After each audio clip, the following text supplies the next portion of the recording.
యేసుక్రీస్తును నమ్ముకున్న వారికి కలిగే మేలులేంటివి? యేసుక్రీస్తు ప్రభు ద్వారా మనకు కలిగే ఉపయోగం ఏంటి? లోకంలో ఎన్నో దేవుళ్ళు దేవతలు ఉండగా వారందరినీ విడిచి యేసుక్రీస్తుని ఎందుకు నమ్మాలి? యేసుక్రీస్తు ప్రభువును మాత్రమే ఎందుకు ఆరాధించాలి? యేసుక్రీస్తు మాత్రమే దేవుడు అని ఎందుకు విశ్వసించాలి? ఎంతో మంది ఉన్నారు. 2000 సంవత్సరాల క్రితమే యేసుక్రీస్తు అన్న మాట భూమి మీదకి వచ్చింది. అంతకుముందు అసలు యేసు అన్న మాట లేదు, క్రీస్తు అన్న మాట లేదు. దేవుడు అని పిలుచుకున్నారు. వారి వారి కులాల్లో, వారి వారి మతాల్లో, వారి వారి జాతుల్లో వారి వారికి నచ్చిన ఎవరో ఒక దైవాన్ని స్థాపించుకున్నారు. ఆ మత గ్రంథాన్ని రూపించుకున్నారు. మరి వీటన్నింటికి భిన్నంగా 2000 సంవత్సరాల క్రితం వచ్చిన యేసుక్రీస్తు ప్రభువుని గురించే మనం ఎందుకు ఎక్కువగా ధ్యానిస్తాం? ఆయనే నిజమైన దేవుడని, ఆయనే నిజమైన రక్షకుడని, ఆయన నమ్ముకోవడం ద్వారా మానవాళికి కలిగిన మేలేంటి అనేది ఈరోజు మనం నేర్చుకోబోతూ ఉన్నాం. ఎందుకంటే బైబిల్లో నానా విధమైన వరములు ఉన్నాయి, రకరకాల వరాలు. దేవుని దగ్గరికి వస్తే దేవుడు ఏ రీతిగా ఆశీర్వదిస్తారు. వరము అంటే ఏంటంటే గిఫ్ట్ కదా. ఇప్పుడు మనం ఆయన దగ్గరికి వచ్చినప్పుడు ఆయన మనకి ఇచ్చే బహుమానం. దేవుని దగ్గరికి అందరూ ఏదో ఒక సమస్యతో వస్తారు. సమస్య లేకుండా ఎవడు రాడు కదండి. వ్యాధి కావచ్చు, బాధ కావచ్చు, పరీక్షలు ఉన్నోడు పాస్ కావాలని దేవుని దగ్గరికి వచ్చి ప్రార్థన చేయించుకుంటాడు. మరి పరీక్షలు అయింది, బాగా చదువుకొని పెద్దవాడు డిగ్రీ పొందుకున్నవాడు మంచి ఉద్యోగం కోసం మరి వాడు ప్రార్థన చేయించుకుంటాడు. ఓ ఉద్యోగం దొరికింది, ఇప్పుడు ఒక మంచి వివాహం, పిల్ల దొరకాలని ప్రార్థన చేయించుకుంటాడు. పెళ్లి కోసం ప్రార్థన చేయించుకుంటాడు. ఇవన్నీ కూడా దేవుడిచ్చే బహుమానాలు కదండి. మనం ఏదైతే దేవుని దగ్గర ప్రార్థన చేసి అడుగుతాం, ప్రతి ఒక్కరు కూడా దేవుని ఆశ్రయించేది ఆరోగ్యం కోసము, బలము కోసము, శక్తి సామర్థ్యాల కోసము, జ్ఞాన వివేకాల కోసము, జీవితంలో మనం చక్కగా స్థిరపడటం కోసము, నానా విధమైన వాటి కోసం మనమందరం కూడా దేవుని ఆశ్రయిస్తూ ఉంటాం. అలా బైబిల్లో ఇహలోకంలో బతికినంత కాలం దేవుడిచ్చే దీవెనలు కొన్ని ఉన్నాయి. వాటిని ఇహలోక వరాలు అంటాం. ఏమంటాం వాటిని? అంటే భూమి మీద బతికినంత కాలం నేను నిన్ను అనాథలుగా విడవను వాగ్దానం ఇచ్చాడు. ఒక కన్న తండ్రి చేర్చుకున్నట్టుగానే మన దేవుడు మనం చేర్చుకుంటాడు.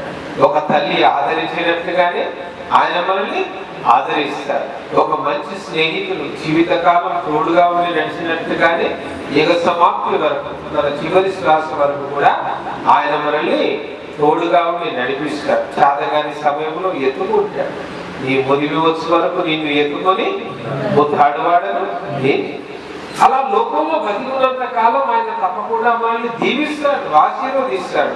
వాటినే ఇహలోక వరాలు అంటారు. సేవకు సంబంధించిన కొన్ని వరాలు ఇస్తాడు. వాటినే పరిచర్య వరాలు. ఏంటి పరిచర్య వరాలు?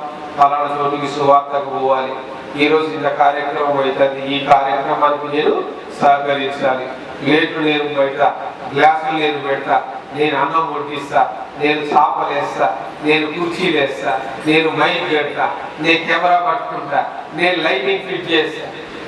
నానా విధమైన పరిచర్యలు రకరకాలు ఉన్నాయి. పరిచర్య అంటే కేవలం నిలబడి పాటలు పాడడమే, స్తుత్యారాధన చేయడమే కాదండి. ఇవన్నీ పరిచర్యలే.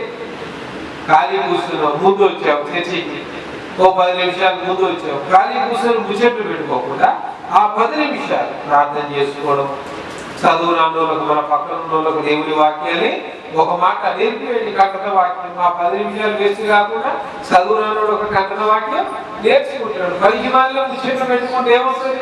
ఏమి రాదు. వచ్చింది ఎక్కడికి? దేవుని సన్నిధికి. దేవుని సన్నిధిలో దైవ కార్యాలు జరగాలి, కానీ ఇక లోక కార్యాలకు ప్రస్తావన లేదే లేదు. కాబట్టి ఇహలోక వరాలు కొన్ని ఉంటాయి, బతికినంత కాలం దీవిలో పోతే పరిచర్య వరాలు కొన్ని ఉంటాయి, దేవుని యొక్క పరిచర్య కోసం దేవుడిచ్చే బహుమానం. కొద్దిమందికి ఆ టాలెంట్ ఉంటుంది, కొద్దిమంది భలే వంట చేస్తారు, భలే రుచికరంగా చేస్తారు. వాడు వండొచ్చు కానీ వడ్డించడం రాదు. కొద్దిమంది భలే వడ్డిస్తారు, చాలా జాగ్రత్తగా నీటిగా శుభ్రంగా. కొద్దిమంది వడ్డిస్తూ ఉంటే నాకు చాలా భయం వేస్తూ ఉంటాయి. నా చాలా బట్టలు అట్లా పాడే ప్రయత్నం మరకలు పడి. అది ఒక గిఫ్ట్ అండి, అది ఆర్ట్. ఆ జోక్ కాదు. వడ్డించడం అందరికీ రాదు, వండడం అందరికీ రాదు, అందించడం అందరికీ రాదు, స్వీకరించడం అందరికీ రాదు. ఇంటికి వచ్చిన వాడికి కనీసం గ్లాసు మంచినీళ్ళు ఏ మర్యాద పూర్వకంగా ఇవ్వాలో కూడా తెలవని వాళ్ళు అనేకులు ఉన్నారు. ఇవన్నీ ఒక రకమైన వరాలే. వాటిని పరిచర్య వరాలు అంటారు. సేవా వరాలు కొన్ని ఉంటాయి. దేవుడు కొంతమందిని అపోస్తలుగా పిలుచుకున్నాడు, కొంతమందిని సువార్థికులుగా పిలుచుకున్నాడు, కొంతమందిని ప్రవక్తలుగా పిలుచుకున్నాడు, కొంతమందిని బోధకులుగా పిలుచుకున్నాడు, కొంతమందిని సంఘ కాపరులుగా పిలుచుకున్నాడు. ఇలా ఉంటాయి అన్నమాట. వాటిని 5 రకాల సేవా వరాలు. ఎవరి వరం వాళ్ళే. బిల్లి గ్రాహం అనే ప్రపంచంలో 36 లక్షల మందికి మరి సువార్త, 36 మిలియన్ల మందికి సువార్త ప్రకటించిన ఒక దైవజనుడు ఉన్నాడు. ఆయన చర్చి కట్టలేదు. దేవుడు చెప్పాడు, నేను నిన్ను బోధకుడిగా పెంచుకున్నాను, not as a pastor. You are not a pastor. నువ్వు సంఘ కాపరివి కాదు, నువ్వు కేవలం బోధకుడి. ఉపదేశించడమే నీ పని. నేను చూపిస్తా, నిన్ను పిలుస్తా, నువ్వు వాళ్ళని బోధ చేసి. అట్లా ఒక్కొక్క రకమైన సేవా వరాలు ఒక రకంగా ఉంటాయి. కొంతమంది ప్రవక్తలు ఉంటారు, వాళ్ళు సంఘ కాపరులు కాదు, సంఘాలతో చర్చిలు కట్టారు, సంఘం ఉండదు, దేవుడు సంఘ సేవ కోసం వాళ్ళు పిలవలేదు. ప్రవచన వరం నేను ఇచ్చాను, పోయి ప్రకటించు, పో ఫలానా తప్పు చేశారు, సరిదిద్దుకో, ఇందుకే నువ్వు మనసాన పడ్డావు, చెప్పు, గర్జించు, సరిదిద్దుకో. ప్రవక్తగా నేను పిలుచుకున్నాను, ప్రవచనం. ఆ రీతిగా మరి సేవా వరాలు కొన్ని వేరు ఉంటాయి కదండి. ఏమేమి తెలుసుకున్నారు? ఇహలోక వరాలు, పరిచర్య వరాలు, సేవా వరాలు. మరి పౌలు గారు ఎఫెసీయులకు రాసిన పత్రికలో పరిశుద్ధాత్మ కుమ్మరింపు వరాలు కొన్ని రాశారు. ఆత్మ వరాలు అంటాం, వాటి కృపావరాలు కూడా అంటారు. ఆ రీతిగా కొన్ని కృపావరాలు ఉన్నాయి. అంటే దేవుని కృప ద్వారా పరిశుద్ధాత్మ మన మీదకి వచ్చినప్పుడు బుద్ధివాక్యం మరియు జ్ఞానవాక్యం మరియు విశ్వాసం అనే కృపావరమనియు, వివేచన అనే కృపావరమనియు, ప్రవచనములు అనే కృపావరములని, అద్భుతములు చేయు కృపావరములని, స్వస్థత అనే కృపావరములని, భాషలు మాట్లాడే కృపావరములని, భాషల యొక్క అర్థము చెప్పే కృపావరములని, ఇలా నానా విధమైన కృపావరములు అవి కొన్ని. అలా బైబిల్లో టన్స్ ఆఫ్ టన్స్. వెతుకుతే బోలెడన్ని వరాలు ఉన్నాయి, వెతుకుతే బోలెడన్ని బహుమానాలు ఉన్నాయి. ఎందుకు యేసుక్రీస్తునే ఆరాధించాలి అంటే ఇవన్నీ ఆయన ఇస్తున్నాడు కాబట్టి. ఆయన దగ్గరికి వచ్చిన వాళ్ళందరికీ కూడా ఆయన ఇస్తున్నాడు. ఆయనే ఇస్తున్నాడు. మీరే పోతున్నారు, మీరే కానికి వెళ్తున్నారు, మీరే ఛార్జీలు పెట్టుకొని మీరే కష్టపడి పోతున్నారు, ఆయనే ఇస్తున్నాడు అని లోకస్తులు అనుకుంటారు. లోకస్తులకు ఏంటంటే వస్తు రూపంలో కనపడాలి. ఏదన్నా ఇచ్చి పుచ్చుకునే బ్యాచిగా ఇది వస్తు రూపంలో కనపడాలి. కానీ దేవుడు ఫస్ట్ మనకు ఊపిరిచ్చాడు కదండి. నేటి వరకు బతుకున్నామంటే ఆయన కృప. అంతే. నివసించడానికి ఇల్లు ఇచ్చాడు, కట్టుకోవడానికి వస్త్రాలు ఇచ్చాడు, నెమ్మది కలిగి జీవించడానికి మనశ్శాంతిని అనుగ్రహించాడు. దేవుని కృప. మంచి భార్య ఇయ్యలేదంటే మేపులు ఉంటుంది, నీకు మామూలు ఉండదు. చచ్చిపోతే బాగుండరా అనిపిస్తుంది. చచ్చిపోయేది అందుకే కదా, నెమ్మది లేక. ఈ రోజుల్లో ఆత్మహత్యలు ఎందుకంటే నెమ్మది లేక, జీవితంలో నెమ్మది లేక, భార్యతో పడక, భర్తతో పడక, పిల్లలతో పడలేక, వేగలేక, పిల్లలు చేసిన పనులకు అవమానాలు తట్టుకోలేక, అక్రమాలు అన్యాయాలతోటి నిండిపోయి మనుషులు నిరుత్సాహంతో నీరసంతో పోయి ఆత్మహత్యలు చేసుకొని చచ్చిపోతున్నారు. మనం చనిపోకుండా దేవుడు తన యొక్క కృపను మనకు అనుగ్రహించి తన కృపావరముల చేత మనల్ని దీవించి ఆశీర్వదిస్తున్నాడు. మనకు కనిపించనివి ఎన్నో ఉన్నాయి. ఎన్నున్నాయట? 95% of the things we can't see with your eyes. నీ కళ్ళతో 95% నువ్వు చూడలేవు. 5% only we can see. చూసే ఈ 5%నే ఇన్ని గొడవలు, ఇన్ని సమస్యలు, ఇన్ని కొట్లాటలు, ఇన్ని జగడాలు.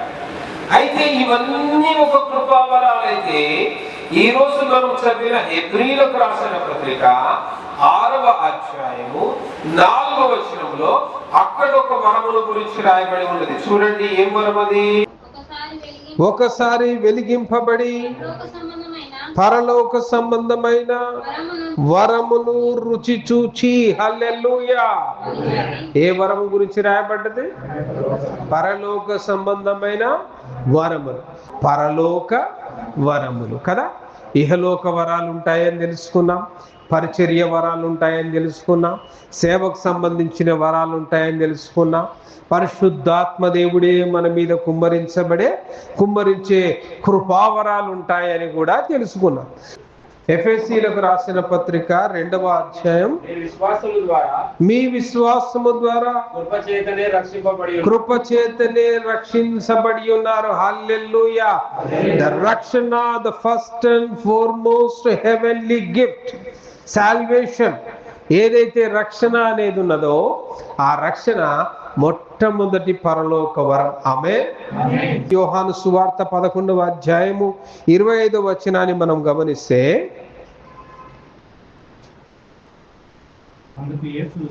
అందుకు యేసు పునరుత్థానమును జీవమును నేనే. హల్లెలూయా. ఇది 2వ వరం, పునరుత్థానం కదండి. 3వది యోహాను సువార్త 4వ అధ్యాయము 14వ వచనంలో రాయబడి ఉన్నది. చూడండి,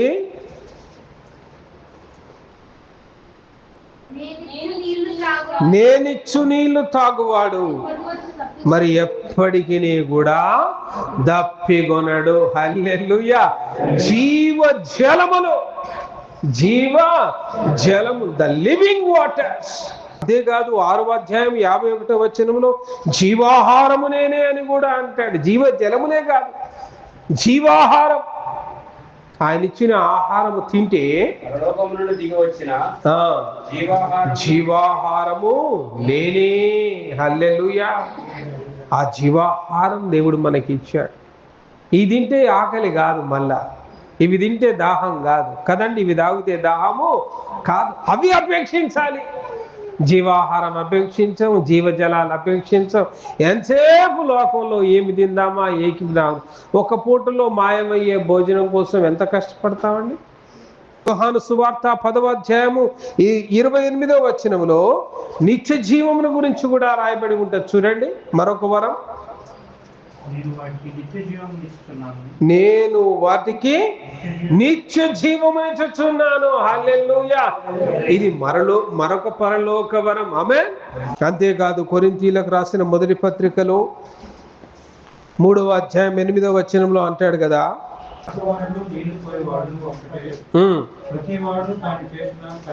ప్రతివాడును తాను చేసిన కష్టము కొలది జీతము పుచ్చుకొనును. Hallelujah. Whatever the efforts you put for the God is not vain. వ్యర్థం కాబోదు. నీ ప్రతి ప్రయాసకు కూడా జీతం ఉన్నది. ఆ లోకంలో ఎవడు లెక్క చేస్తారండి, ఎవడు పట్టించుకుంటాడు మా పల్లెటూరు సేవను? Never disappoint. మా ఇంటిని ఎవడు పట్టించుకుంటాడు? మా ఇంటికి ఏ అయ్యగారు వస్తాడు? ఏదో చిన్న ఇల్లు, చిన్న గ్రామం, పేద కుగ్రామం. Never disappoint. నిన్ను పట్టించుకునేటోడు ఒకడున్నాడు.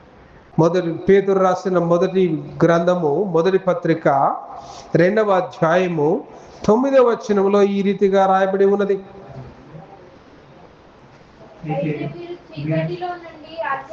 అయితే మీరు చీకటిలో నుండి ఆశ్చర్యకరమైన తన వెలుగులోనికి మిమ్ముని పిలిచిన వారి గుణాతిశయములను ప్రచురము చేయు నిమిత్తము ఏర్పరచబడ్డ వంశము, రాజులైన యాజక సమూహము, పరిశుద్ధ జనమును, దేవుని సొత్తైన ప్రజలునై ఉన్నారు. హల్లెలూయా. యేసుకే మహిమ కలుగును గాక. ఇది నానా విధమైన స్థితిగతులు, అంటే పరలోక పౌరసత్వం. ఈ 7వ విషయం, 7వ బహుమానం ఏంటి, 7వ వరం ఏంటి అంటే పరలోక పౌరసత్వం. పరలోకంలో కొంతమందిని రాజులుగా స్థాపించాడు, కొంతమందిని యాజకులుగా ఏర్పాటు చేసుకున్నాడు, కొంతమందిని దేవుని సొత్తైన ప్రజలుగా ఏర్పాటు చేసుకున్నారు, కొద్దిమందిని అధికారులుగా ఏర్పాటు చేసుకున్నారు. ఇప్పుడు భూమి మీద మనకి ఏదన్నా కావాలి అంటే దానికి ఒక విద్యార్హత అనేది ఉంటుంది కదండి. అందరు కలెక్టర్ కాలేరుగా, అందరు కలెక్టర్కు సమానం కాదుగా. కలెక్టర్ కావాలంటే ఆయన ప్రయాస గొప్పది, ఎంతో కష్టపడ్డాడు, రాత్రింబగలు చదివాడు, పోటీ పరీక్షలు రాశాడు, మామూలుగా కాదు, ఎంతో ప్రయాసపడితేనే కలెక్టరు కాగలడు. ఆయన తర్వాత ఆయన కంటే కింది స్థాయి ఉద్యోగులు కొద్దిమంది ఉంటారు, వాళ్ళకంటే కింది స్థాయి ఉద్యోగులు ఇంకొంతమంది ఉంటారు, వాళ్ళకంటే కింది స్థాయి ఉద్యోగులు కొంతమంది ఉంటారు కదా. ఒక కలెక్టర్ అయితే ఒక జిల్లాకు అధికారి, ఒక మండలానికి కొద్దిమంది అధికారులు ఉంటారు, వారు కలెక్టర్తో సమానం కాదుగా, కలెక్టర్ కంటే కింది స్థాయి, అదే కదా. ఒక మండలం కాదు, గ్రామానికి అధికారి ఒకడు ఉంటాడు, ఆయన మండలాధికారి కంటే కింది స్థాయి. గ్రామానికే కాదు, ఆ గ్రామంలో ఎన్ని వార్డులు ఉన్నాయి, ఒక 4-5 వార్డులు ఉన్నాయి, ఒక్కొక్క వార్డుకి ఒక అధికారి ఉంటాడు, ఇది ఆయన కంటే కింది స్థాయి. ఈ వార్డు అధికారి పోయి నేను కలెక్టర్తో సమానం, నేను కూడా గవర్నమెంట్ ఉద్యోగస్తున్నే అంటే ఈడ్స్ అంతాడు అక్కడ. ఎవడి స్థాయి వాడిది. అంటే ఎవడెంత కష్టపడ్డాడో, ఎవడెంత చదువుకున్నాడో, ఎవడు ఎలాంటి పరీక్షలు రాశాడో, ఏ పోటీలో నిలబడి నెగ్గాడో దాన్ని బట్టి వాడికి ఎలా ఒక పౌరసత్వాన్ని, వాడికి ఎలా ఒక ఉద్యోగాన్ని ఈ భూమి మీద అనుగ్రహించబడుతుందో పరలోకంలో కూడా కొద్దిమంది రాజులు అవుతారు, కొద్దిమంది యాజకులు అవుతారు, కొద్దిమంది దేవుని సొత్తైన ప్రజలు ఉంటారు, కొద్దిమంది అధికార స్థాయిలలో ఉంటారు, కొద్దిమంది మరి ఒక్కొక్క ఊరిని లేదా ఒక్కొక్క రాజ్యాన్ని ఏలే అంత ఉన్నతమైన స్థితిలో ఉంటారు.